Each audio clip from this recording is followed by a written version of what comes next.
এরা যদি একে অপরকে সত্যি ভালোবেসে থাকে তাহলে আগামীকাল এদেরকে বলেন যে জেনা মুক্ত ভাবে বিয়ে করে ফেলো দেখি, এদের মধ্যে 80% এটা করবে না। কারণ তাহলে ভালো ভালো যদি এতই বাসো তা হাতটা ধরিও না তুমি, আল্লাহ পাক হাত ধরতে নিষেধ করছেন। তুমি পরিবারের মাধ্যমে প্রস্তাব পাঠাও, মোহর ফিক্স করো, করে বিয়ে করো। ভালোবাসো যদি তাহলে তাকে নিয়ে সন্তুষ্ট রাখো, তার সম্মানবোধ রক্ষা করো, তার দায়িত্ব নাও। তার কি নিবা? দায়িত্ব নাও। ভালোবাসার ডেফিনেশন চেঞ্জ করেছে এরা। একটা মেয়েকে ভালো তুমি যদি দেশেই থাকো ছেলেটাকে, তাহলে তুমি তার সাথে কিভাবে এভাবে হারাম জেনায় লিপ্ত হতে পারলা?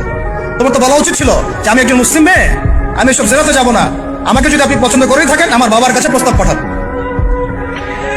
সিম্পল।